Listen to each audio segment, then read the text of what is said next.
돈 셀 틈 없는 분야별 맞춤 정보. 알아야 지킨다. 생활 경제백서. 알아야 지킨다 생활경제백서. 오늘은 증시 배워보는 시간입니다. GFM 투자연구소 이진우 소장 나오셨어요. 소장님 안녕하세요. 네, 안녕하세요.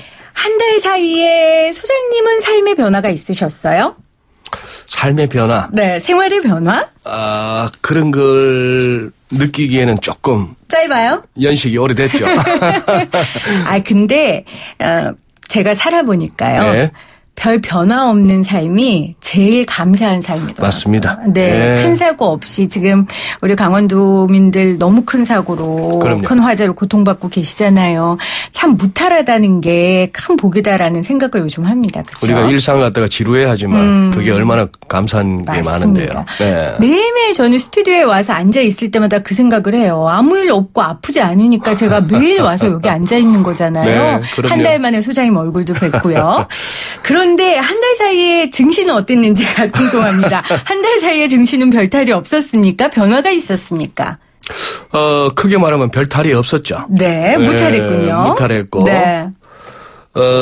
이제 지난달 방송했던 그 무렵부터 해서 이제 중순을 넘기면서 조금 시장에 경기 둔화 우려가 좀 있었죠. 네.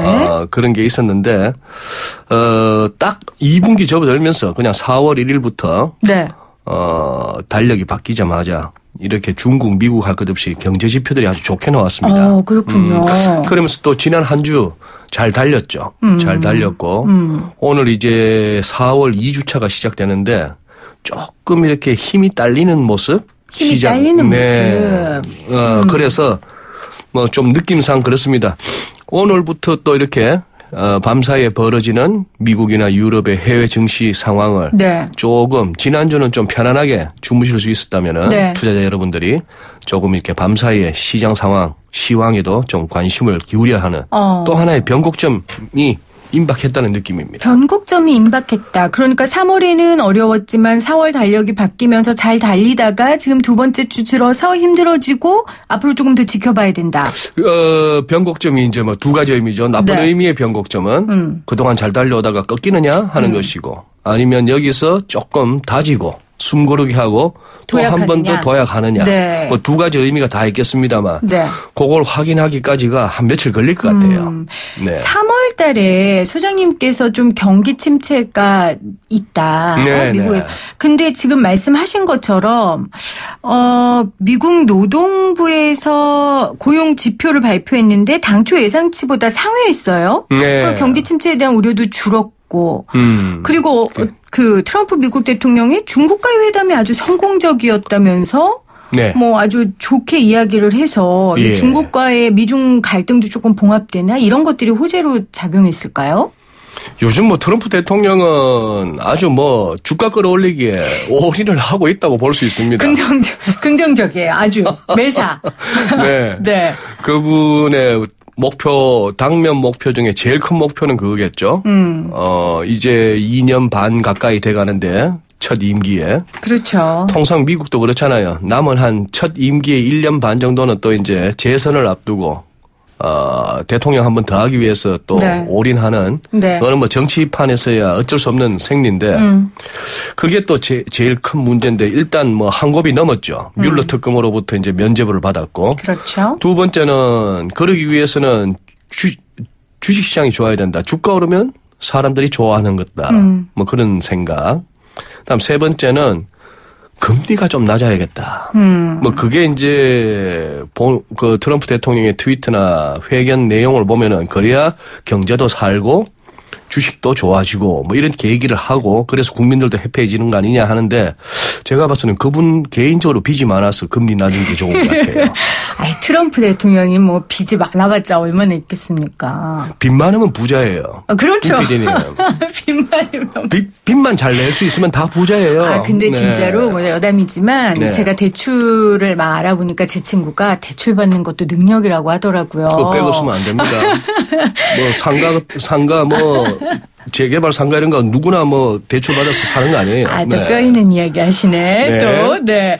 자, 다시 이야기로 돌아와서요. 그러면 일단은, 중국과 미국의 경기 지표는 호조돼 있고, 증시도 다시 힘을 내고 있고, 분위기는 괜찮다. 자, 그럼 우리나라로 좀 돌아와 볼게요. 네. 우리나라 대표 기업이자 이 증신의 비중이 큰 삼성전자의 1분기 실적은 그런데 크게 저조한 모습이었단 말이에요. 네. 소장님 어떻게 보셨어요? 예, 뭐 생각보다 많이 저조했습니다. 그런데 우선 그 내용은 뭐 아시겠습니다만 한 매출이 한 52조 원 지난 1분기 이게 말이죠. 네. 2017년 4분기 최고 좋았을 때는 거의 66조에 육박했습니다. 65조 9,800억. 이 정도였는데 네. 지금 이게 52조 매출도 중대다가 영업이익이 아까 말씀드렸던 그 무렵에는 뭐 14조 15조 하던 시절이에요. 네. 한 분기 3개월 사이에 영업이익을 14조 15조 내던 삼성전자가 지난 1분기에는 6조 2천억으로 확 줄었습니다. 거의 뭐 전년비 60%나 줄었다는 얘기죠. 쇼킹이죠. 쇼킹하죠. 흔히 말하는 어닝 쇼크인데 네네. 이것도 이제 매도 미리 알고 맞는 매는 덜 아프죠. 요즘 이렇게 우리 청소년들이야 체벌이 없어진 사회를 사니까. 소장님은 많이 맞으셨죠? 네, 저희들은 어릴 때 선생님이 이렇게 시계 풀면서 이빨 안 물어 할 때는. 진짜. 근데 그렇게 맞으면 크게 다치진 않아요. 이빨 안 물면서 준비를 하니까. 그래서 이번에도 네. 삼성전자에서 네. 미리 얘기를 했죠. 시장 눈높이 낮추세요. 아주 안 좋아질 겁니다. 네. 제일 큰 이유는 뭐 반도체 물량보다도 가격이 반토막이 났으니까요. 이제 그런 차원인데 그러나 미리 좀 예고한 면도 있고 시장도 각오하고 있었던 차원이었는지라 그렇게 큰 충격은 받지는 않습니다만 그렇다고 해서 삼성전자가 또 쭉쭉 뻗어가지 못하니까 네. 우리 지수가 그렇겠죠. 주춤주춤하는 거예요. 근데 네. 지금 삼성전자에서는 네. 2분기를 지나 하반기부터는 실적 개선이 본격적으로 이루어질 거다. 그러니까 네. 지금 투자자들은 삼성전자 주가 사도 된다. 매수 추진한다. 이렇게 얘기하고 있거든요. 믿어도 됩니까? 그거야 이제 각자 이제 판단입니다. 네. 이제 그렇게 근거 없는 얘기를 하는 건 아닐 테고, 그러한 어떤 그 회사 측의 전망에 동의가 된다라고 생각하시고 또 우리나라에 그거 말고 또 뭐 돈 갈 만한 주식이 어디 있느냐 싶으신 분들은 네. 지금이 또 살 만한 그긴 하겠습니다만 그러나 뭐 아직까지 또 이거보다 더 싸게 살 수 있는 거 아니야라고 생각하시는 분들도 있겠고. 네. 그러나 이제 워낙에 이번 실적 보고 나서도 이렇게 크게 흔들리지 않는 걸로 봐서는 뭐 저력 있는 회사요, 저력 있는 주식입니다. 아, 그럼요. 삼성전자가 저력이 없으면 여기마저 무너지면 우리나라 맞아요. 진짜 힘들어지는 거예요. 맞습니다. 그 미국에는 4월이 배당 시즌이에요? 네. 그러면은 우리도 마찬가지죠. 지금 뭐 이래저래 배당이 배당 좀 나가죠. 네. 주식을 안 해서. 저는 배급은 아닌데 배당은 잘 모르겠네요. 배식도 아닌데 주식을 해봐야 될 것 같아요. 이제 생생경제 진행자로서 좀 경제를 알려면. 그러면 미국 증시도 뭐 사상 최고치 경신도 노린다. 실적은 네. 별로지만 뭐 네. 이런 얘기가 있는데 이건 도대체 어떤 논리가 작용해서 그런 거예요? 예, 뭐 최근 들어서 지난주 나왔던 미국의 고용 지표 뭐 나쁘지 않고 네. 2월 달이 조금 이렇게 왜곡된 지표가 아닌가 싶을 정도로 2월 달에 일자리 겨우 2만 명 늘었다 했다가 이번에 또 뭐 18만 명 늘고 이런 식으로 들쭉날쭉합니다만 네. 지금 어느 정도인가 하면은 작년 10월부터 12월 크리스마스 전까지 그렇게 주가가 급락하면서 한 20% 안팎으로 급락하면서 투자자분들이 힘들어했는데 네. 지금 S&P 500 같은 경우에는요. 작년에 크리스마스 다음 날부터 해가지고 지난 주말까지 23.3% 올랐습니다. 좀 이게 놀라운 것은 네. 3개월 남짓되는 기간 동안에 23%의 수익이 난 거예요. 만약에 S&P 500 지수 오르는 만큼 내가 수익을 내는 상품에 들었다면은 이만큼 올린 어디서 거예요. 이런 상품 물론 그러다가 작년에 20%도 빠졌지만 3개월 사이에 네. 요즘처럼 뭐 금리 해봐야 다 1, 2%. 그럼요. 어떤 데는 마이너스 제로 이르는 와중에 참 놀랍죠. 놀라운 네. 데다가 그래서 역사적 고점까지 해봐야 이제 한 1.7% 남았습니다. S&P 500 48포인트 정도만 오르면 되니까 이거 어싸 하면서 힘내면 한 2, 3일 만에 갈 수 있어요. 다 뭐 그런 정도까지 와 있습니다. 미국은. 네. 미국은 상대적으로 좋고 유럽이 조금 예를 들어서 독일 같은 경우에 네. 아직까지 과거에 봤던 작년에 봤던 최고점 깔려면 13% 정도 더 가야 되고 네. 우리 코스피가 지난주 같은 경우에 지난 주말 기준으로 보면 한 400포인트 가까이 더 가야 됩니다. 아, 그래야 더 갈 이제 길이 멀군요. 그래야 이제 작년 초에 봤던 2,600포인트 초반을 갖다가 다시 볼 수 있는데 그러려면 네. 18% 더 올라야 되는 그런 상황인데요. 그동안 이제 많이 회복은 됐다고 합니다만 지금 이제 미국 같은 경우에도 그런 얘기들이 막 나옵니다. 이 저같이 시황을 갖다 이렇게 정리하고 쫓아가는 사람 입장에서도 좀 이해하기 힘든 기사들을 외신에서 많이 볼 수 있는 게 네. 3년 내 최악의 기업 실적이 예상되지만 그래도 주가는 안 빠질 것 같고 주식시장은 별로 돈 케어 뭐 별로 신경 쓰지 않을 것 같다. 좀 말이 안 되죠.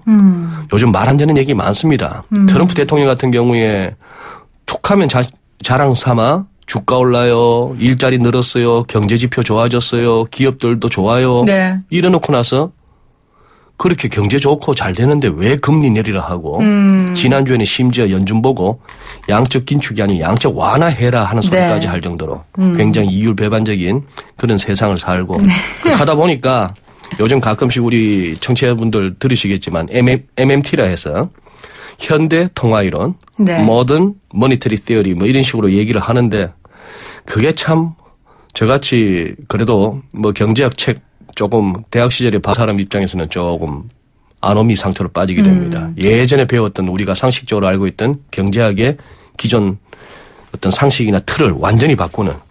그게 왜 그럴까요? 그런 얘기를 많이 하잖아요. 이제 세계 경제가 정말 이제 확장될 때까지 네. 확장됐고 네. 이제 좀 저성장 기조로 들어가다 보니까 지금까지는 계속 성장만 했잖아요. 네. 그러다 보니까 그 경제학 수업에서 배웠던 그런 패턴들이나 논리들이 적용 안 되는 거 아닐까요? 그런 것 같아요. 세상이 많이 바뀐 것 같아요. 그래서 우리가 예전에 배웠던 그 경제학 이론은 네. 심지어 뭐 아담 스미스부터 해서 우리가 공부하지 않습니까? 옛날 뭐 그저 토지, 노동, 자본 뭐 이렇게 따지면서 생산 요소를 그렇게 네. 따지고 했는데 요즘 그런 식의 접근으로 힘든 게 너무 많죠. 그렇죠. 어떻게 보면은 이 인터넷의 발달 이런 부분들이 한마디로 아마존, 알리바바 이런 어떤 기업들의 출현은 우리의 기존 상식을 갖다가 확 흔들어 버립니다. 맞습니다. 물가가 안 오르잖아요. 물가가 안 오르고 소비자 입장에서는 뭐 나쁘지 않은데 그런 측면에서 기업들이 그러면 많이 판다고 많이 예전만큼 남지도 않는 뭐 그런 등등 해서 한두 가지가 아니죠. 네. 금리를 마이너스로 갖고 가는데도 예전 같은 인플레이션도 없고 정부가 걷어들이는 세금보다 훨씬 더 많은 빚을 지는 재정 적자가 확대되는데도 불구하고 금리도 안 올라 뭐 이런 식의 잘 이해가 안 되니까 예전에는 한 몇 년 전부터는 한 10년 됐죠. 뉴노멀, 새로운 노멀 뭐 이렇게 얘기하면서 대충 뭐 설명이 안 되니까 뭉뚱거려 왔는데 그걸 또 이제 경제학자들은 계속해서 반론을 제기합니다만 잘 설명이 안 되니까 또 현대통화 이론 해가지고 네. 막 일단 돈 많이 풀자. 네.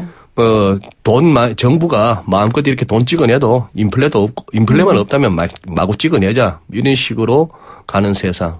그러니까 이 시기가 지나면 또 패턴이 보이겠죠. 또 근데 이 시기가 네. 잘못하면 김 PD님이나 저는 당대에 이 시기가 반진할 수도 진행형일 있어요. 수가 있고 네, 이 네. 결과가 어떤지를 모르고 세상을 마칠지도 모릅니다. 네. 그 가운데서 우리가 생생경제가 갈 수 있는 출구를 좀 잘 만들어 보도록 하겠습니다, 여러분. 자, 환율 이야기를 네. 좀 해볼게요. 오늘 환율 얘기 좀 해야 됩니다. 네, 해야 되는데 저희 시간이 별로 없어가지고 환율이 지금 기사 보니까 많이 오른 것 같은데요. 네, 전일 대비 8원 이상 올라서 1144원 70전. 이거는 조금 최근 들어서 잘 못 보던 네. 레벨이죠. 이유가 뭡니까? 네, 뭐 국제 외환 시장에서 달러가 강세로 갔다든지, 네. 뭐 증시가 급락한다든지, 외국인이 많이 주식을 팔았다 한다면 환율 급등이 이해가 되는데 지금 이거는 조금 일시적인 재료가 있습니다. 노르웨이 국부펀드 네. 그쪽에서 우리 한국, 멕시코가 주를 이루는데 이머징 채권을 갖다가 팔겠대요. 그게 우리 규모로 우리 돈으로 한 7조 남짓 되나 봅니다. 네. 뭐 한 번에 팔게 하겠습니까만 이런 재료가 나오니까 시장에서 이른바 투기 세력들의 한번 롱플레이, 달러 한번 사보자 하는 이런 흐름이 나오는데 이게 하루 이틀 이러다 말면 모르겠는데 그러게요. 이게 계속 이렇게 해서 1140원 밑으로 금방 안정세를 찾지 못한다면은 조금 시장에 불안 요인으로 작용할 수도 있겠습니다. 네. 그 이야기는요. 그 지난해 10월이죠. 미 재무부가 환율 보고서에서 뭐 중국이나 한국이 환율 조작국으로 지정될 수 있다라고 했다는데 이건 좀 가능성이 없을 것 같은데. 글쎄요. 뭐 지금 4월이다 보니 또 환율 보고서 얘기가 나오긴 합니다만 지금까지 미국이 제시하고 있는 환율 조작국 지정 요건에는 중국도 우리나라도 해당되지 않습니다. 네. 그래서 크게 걱정 안 하셔도 된다라고 말씀드리겠고 만약에 미국 재무부가 뭐 중국이든 한국이든 어딘가를 환율 조작국으로 지정한다? 그렇다면은 그거는 어떤 분석과 전망의 차원을 넘어서 네. 그야말로 넌센스가 되는 거죠. 왜냐? 자신들이 제시했던 룰과 기준도 지키지 않는 미국이라면은 이제 세상 그냥 엉망으로 가는 겁니다. 네. 별 걱정 안 하셔도 되는 이슈 같아요. 오늘 소장님 거의 철학적인 이야기들을 좀 많이 하신 것 같아요. 세상이 잘못되고 있다. 논리적으로 설명이 안 되는 게 많다. 이러면서 오늘. 잘 모르겠다는 말씀을 이렇게 드리는 겁니다. 알겠습니다. 근데 진짜 전문가들은 잘 모르겠다고 하더라고요. 원래 저도 초창기 때는 겁 없이 막 들이대고 내가 맞출 것 같고 내 말이 맞고 하는데요. 가면 갈수록 모르겠다가 정답입니다. 네. 자, GFM 투자연구소 이진우 소장과 함께 증시 이야기 나눠봤습니다. 소장님 고맙습니다. 네, 감사합니다.